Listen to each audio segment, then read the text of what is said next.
An interesting topic in this video. We're going to talk about what we do when an alpaca dies. Now, that's not going to be the most exciting of topics that you'll come here to watch, but you read the description of this video, so that's what we're going to discuss today. What do we do when an alpaca dies? How do we be prepared for it, both when the event happens, but in advance, so it doesn't surprise us? There are a lot of things that we need to do, so let's walk through them now. First off, I'm just going to grab some of this tree lucerne so we can go up and talk to the alpacas, and we'll discuss it up there with them.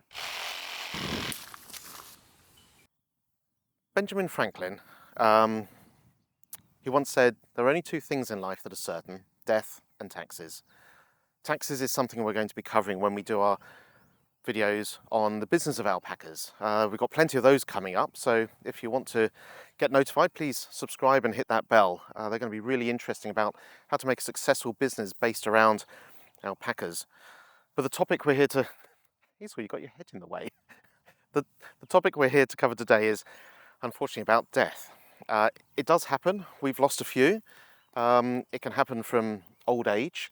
It can happen from illnesses, and alpaca are very stoic animals, so it's not always easy to get the medication or the vet out to them as quickly as needed, and unfortunately it is possible to lose them to a number of different things. And it's really best to be prepared for when that time comes. Now, if your alpaca are pets, then emotionally it's not great. Miss Moneypenny sneezing on the lens.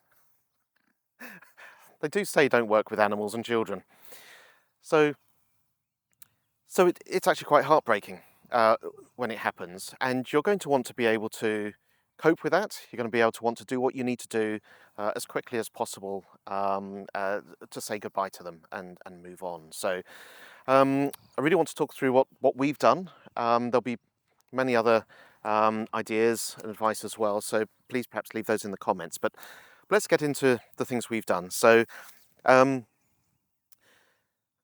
first up, think about veterinary colleges. Your alpaca hopefully has had a good life with you, but maybe veterinary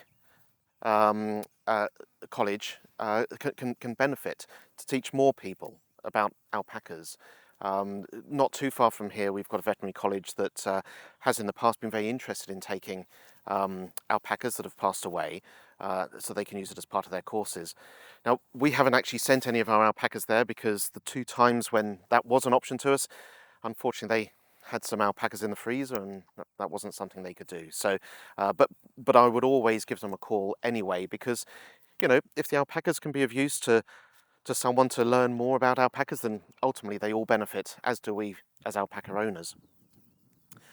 So the next thing to do is to think about, well, are you going to have them cremated or buried? Now, there are many places where you can have animals cremated. It certainly isn't cheap, and not for a large animal, and it may not be something that you'd be looking to do. But if you want to do that, you're going to want to be able to respond quite quickly, so think about what sort of transport you would do. Maybe have some phone numbers ready, just written down somewhere, so that when the time comes, long into the future, you know who you're going to call. You're not going to be in a situation where you're mourning the loss of your beautiful alpaca and then thinking about, who do you call? And then the next is to bury them. That's the approach we've done. Now, burying an alpaca is not an easy thing to do. They're a sizable animal. They're 60, 70 kilograms or more.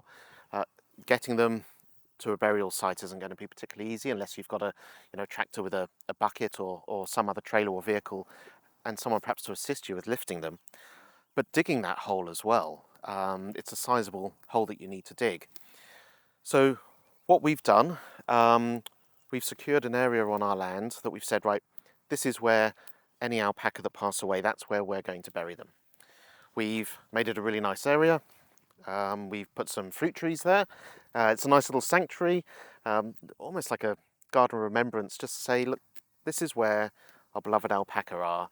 This is an area that we can go and sit, think about them, but it's not just a part of a paddock. They've got beautiful trees, or hopefully when they grow, are planted there. So it's a way to sort of bring on the emotional side of saying goodbye to them. But planting your alpaca isn't something you can do just anywhere. You've got to think about what the implications are in terms of things like waterways, location to boundaries. Now, where I live, there is a certain distance that we have to be from our boundary. Can't be too close to neighbours. We need to think about the waterways, and we've got water that passes through our land, but we also have some sloping areas. So we can't have the alpacas in an area where it might contaminate the waterways. So you're going to be thinking about quite a deep hole to overcome some of that, and you're going to be thinking about the location. The other thing to consider is predators that might come along and dig them up. I mean, these aren't nice things to talk about necessarily, but it's something we've got to be aware of. If you have, wild dogs perhaps that might, dig them up, then you're going to have to make sure that you've dug that hole, plenty deep enough, so that that's not going to happen. Sorry, you're not getting enough of this food, are you? Here we go. Let me separate it for you. And then the other side topic I really want to touch on with this is there might be a time when you make the decision to end the life of your alpaca. Now, I think I've probably covered in one of our earlier videos that not only have we bred alpaca, but we've also rescued some alpaca. We've taken on alpaca that were unwanted.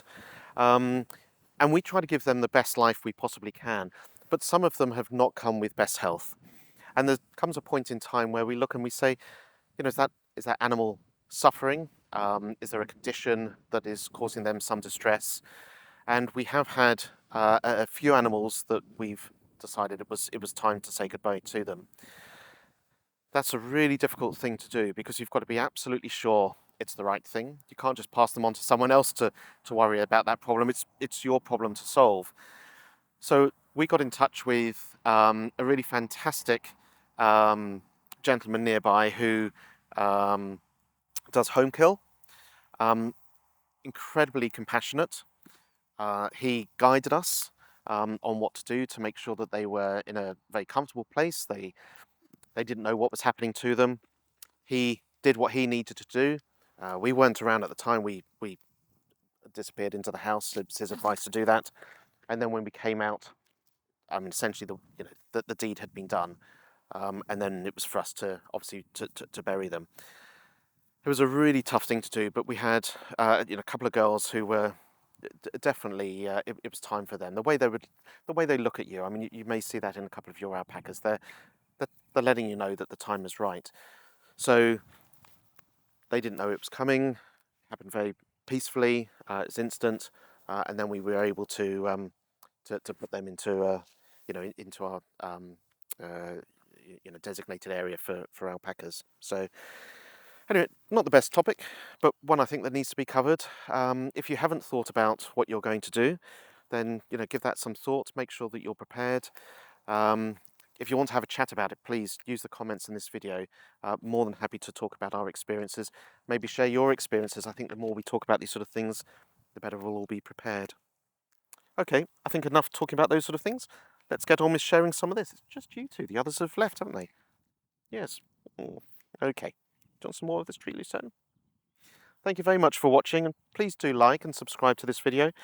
We've got plenty more coming. Look forward to sharing some of those with you in the future. Thank you and goodbye.